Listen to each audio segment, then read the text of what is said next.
ओम भास्कराय नमः। हरे कृष्णा। आप सभी का दिन शुभ हो। प्रिय भक्तों, आज दिनांक 20 दिसंबर दिन है शनिवार और आज है पौष मास के शुक्ल पक्ष की प्रतिपदा तिथि और द्वितीय तिथि कल सुबह रविवार को 4:42 पर समाप्त होगी और आज ब्रह्मा मुहूर्त सुबह 5:06 से 6:47 तक रहेगा। सूर्योदय होगा सुबह 7:12 पर, सूर्यास्त होगा शाम 5:19 पर। तो भक्तों, गजेंद्र मोक्ष की कथा आज की वीडियो में सुनिएगा। इस कहानी को सीता माता कहती थी और प्रभु श्री राम सुना करते थे। एक दिन श्री राम भगवान को किसी काम के लिए बाहर जाना पड़ा तो सीता माता कहने लगी कि भगवान, मेरा तो 12 वर्ष का नित्य नेम है, अब आप बाहर जाएंगे तो मैं अपनी कहानी किसे सुनाऊंगी। तब श्री राम ने कहा कि सीते, आप कुएं के पास पाल पर जाकर बैठ जाना और वहां पर जो भी औरतें पानी भरने आएगी उन्हें अपनी कहानी सुना दिया करना। सीता माता कुएं की पाल पर जाकर बैठ गई। तभी एक स्त्री आई। उसने रेशम की जरी सी साड़ी पहन रखी थी और सोने का घड़ा रखा था। सीता माता उसे देखकर कहने लगी, बहन, मेरा 12 वर्ष का नित्य नेम सुन लो। पर वह स्त्री बोली कि मैं तुम्हारा नित्य नेम सुनूंगी तो मुझे तो घर जाने में देर हो जाएगी और मेरी सास मुझसे झगड़ा करेगी, इसलिए उससे कहानी नहीं सुनी और अपने घर चली गई। लेकिन उसके घर जाते उसकी रेशम की चेरी की साड़ी फट गई, सोने का घड़ा मिट्टी के घड़े में बदल गया। सासू ने देखा तो पूछा, और बहू, यह किसका दोष अपने ऊपर सिर लेकर आई? बहू बोली, माँ जी, कुएं के पर एक औरत बैठी थी, उसने अपनी कहानी सुनने के लिए कहा, लेकिन मैंने नहीं सुनी, शायद उसी का यह फल मुझे मिला है। बहू की बात सुनकर अगले दिन वो साड़ी और वही घड़ा लेकर सास कुएं की पाल पर गई। सास को वहीं पर सीता माता बैठी मिली तो माता सीता ने कहा, बहन, मेरी कहानी सुन लीजिए। सास बोली, एक बार छोड़, मैं तो 4 बार कहानी सुन लूंगी। तब सीता माता बोली, राम आए, लक्ष्मण आए, देश के पुजारी आए, नित्य नेम का नेम लाए, आओ राम, बैठो राम, तपी रसोई जेमो राम, माखन मिश्री खाओ राम, दूध पतासा पियो राम, सुत के पलका बैठो राम, साल दुसाला पोठो राम, साल दुसाला ओढ़ो राम, जब बोलू राम ही राम, सांवरे सबके काम खाली, घर बैठे भरेंगे भंडार, सबका पीरा पार करेंगे, श्री राम जय जय राम, जय जय राम। सासू बोली, बहन, कहानी तो बहुत अच्छी लगी। फिर कहानी सुनाकर सासू घर चली गई और उसकी साड़ी फिर से रेशम जरी सी बन गई। मिट्टी का घड़ा भी फिर वापस से सोने के घर में बदल गया। बहू ने देखा तो कहने लगी, सासू माँ, आपने ये सब कैसे किया? सासू बोली, बहू, तो दोष लगाकर आई थी और मैं अब दोष उतार कर आ रही हूँ। बहू ने पूछा कि माँ जी, वह कुएं वाली स्त्री कौन है? सासू ने बताया कि वो तो सीता माता थी, वह पुराने से नया कर देती है, घर में भंडार भर देती है, वो लक्ष्मी जी का वास घर में कर देती है और मनुष्य को जो भी इच्छा हो उससे पूर्ण कर देती है। बहू बोली, माँ जी, फिर तो मुझे ऐसी कहानी मुझे भी सुना दो। सास बोली कि ठीक है, तुम भी सुनो। फिर सास ने कहानी शुरू की। राम आए, लक्ष्मण आए, देश के पुजारी आए, नित्य नेम का नेम लाए, आओ राम, बैठो राम, तपी रसोई जेमो राम, माखन मिश्री खाओ राम, दूध पतासा पियो राम, सुत के पलका मोठो राम, साल दुसाला पोठो राम, साल दुसाला ओढ़ो राम, जब बोलू राम ही राम, सांवरे सबके काम खाली, घर भरे भंडार भरे, सबका बेड़ा पार करेंगे, बोलो श्री राम जय जय राम। कहानी सुनकर बहू बोली, माँ जी, कहानी तो बहुत अच्छी है। सासू ने कहा, हाँ, अब से इस कहानी को रोज किया करेंगे। अब सास बहू रोज सवेरे उठती, नहाती धोती, पूजा पाठ करने के बाद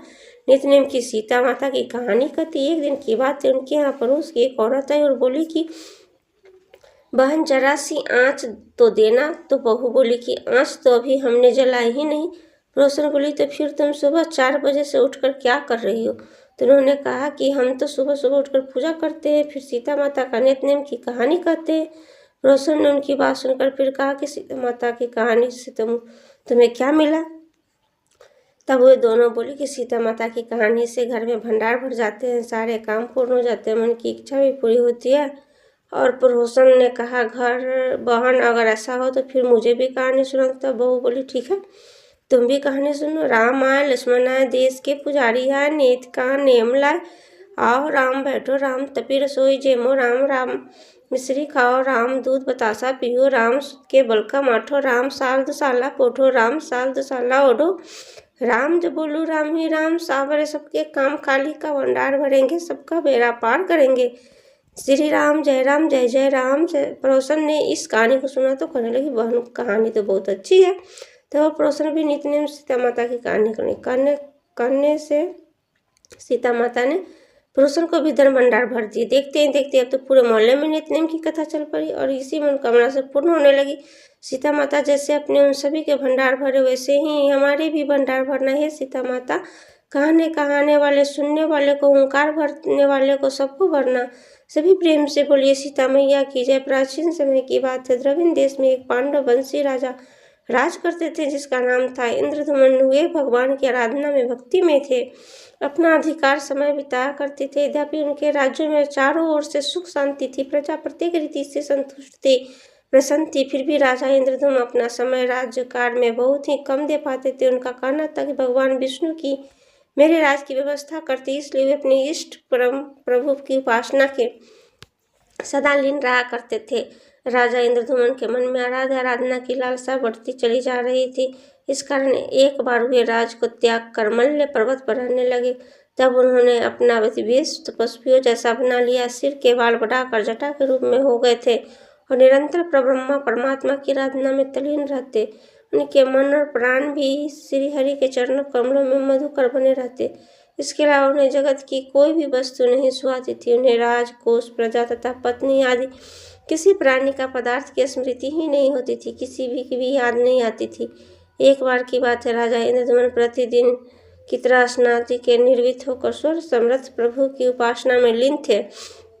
उन्हें बाहरी जगत का कुछ भी ध्यान नहीं था। संयोग से उसी समय महर्षि अगस्त्य अपने समस्त शिष्यों के साथ वहां पहुंच गए, लेकिन वह पात्र न आराध्य न स्वागत मनोवृत्ति राजा इंद्रधुमन परम प्रभु के ध्यान में निम्न थे, जिसके कारण महर्षि अगस्त्य क्रोधित हो जा गए। उन्होंने क्रोधित होकर राजा इंद्रधुमन को श्राप दे दिया डाला कि राजा ने गुरुजनों की शिक्षा नहीं ग्रहण की, इसलिए अमीर नाश परोपकार से निर्भीत होकर यह मन कर रहा, राशियों को अपमान करने वाला यह राजा हाथी के समान जड़ बुद्धि है, इससे घोर अगान्यमय हाथी की योनि प्राप्त हो। महर्षि अगस्त्य भगवान इंद्र दोनों को यह श्राप देखकर वहां से चले गए। राजा इंद्रधुमन ने भी इसे भी भगवान का मंगलमय विधान समझकर प्रभु के चरणों में सिर रख दिया और इच्छाओं में 10 सहस्त्र योजन लंबा चौड़ा ऊंचा चित्रकूट नामक पर्वत था। वह पर्वत अत्यंत सुंदर और श्रेष्ठ था।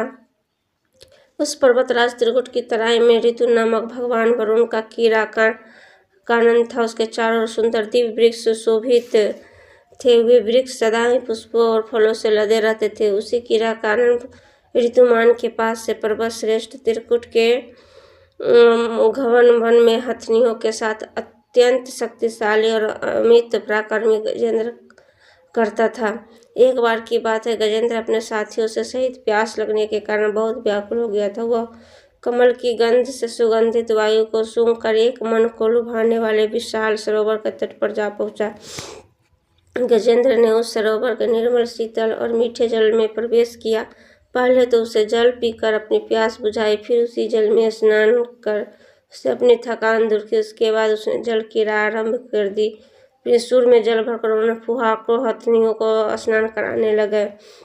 तभी अचानक गजेंद्र ने सूर उठाकर आना शुरू कर दिया। पता नहीं किधर से एक मगर ने आकर उस गजेंद्र के पैर पर पकड़ लिया और गजेंद्र ने अपना पैर छुड़ाने के लिए अपनी पूरी ताकत लगा दी, लेकिन उसका बस नहीं चला। मगर के मुंह से उसका पैर नहीं छूट पाया। अपने स्वामी गजेंद्र के ग्रस्त देखकर हथनियां, क्लब और अन्य जो गज वहां पर थे सभी व्याकुल हो गए। वे उठ कर के चिघाड़ने और गजेंद्र को बचाने के लिए सरोवर के भीतर बाहर दौड़ने लगे। उन्हें पूरा प्रयास किया लेकिन सफल नहीं हो पाया, परंतु महर्षि अगस्त्य के श्राप से राजा इंद्रधुमन की गजेंद्र हो गए थे और गंधर्व ने श्रेष्ठ मुहूर्त के बल के श्राप से ग्रह हो गए थे। वे अत्यंत पराक्रमी थे। दोनों के बीच इस प्रकार का संघर्ष चल रहा था। गजेंद्र खुद को बाहर खींचता और मगर गजेंद्र को भीतर खींचता। सरोवर का निर्मल जल उनकी खींचातानी से गंदला हो गया था। कमल दल छत विछत हो गए थे। जल के अंदर रहने वाले जल जंतु व्याकुल हो उठे। गजेंद्र और ग्रह का यह संघर्ष एक संघर्ष वर्ष तक चलता रहा। वे दोनों जीवित रहे। यह दृश्य देखकर देवगण चकित हो गए। अतः एक दिन गजेंद्र शरीर कमजोर पड़ गया। उसने शरीर में शक्ति और मन में उत्साह नहीं रही, किंतु जलचर होने के कारण ग्रह की शक्ति से कोई कमी भी नहीं आई। इसकी शक्ति बल की ओर बढ़ गई। वह नवीन उत्साह से और अधिक ताकत लगा गजेंद्र के पानी के अंदर खींचने लगा। असमर्थ के कारण संकट में पड़ गए।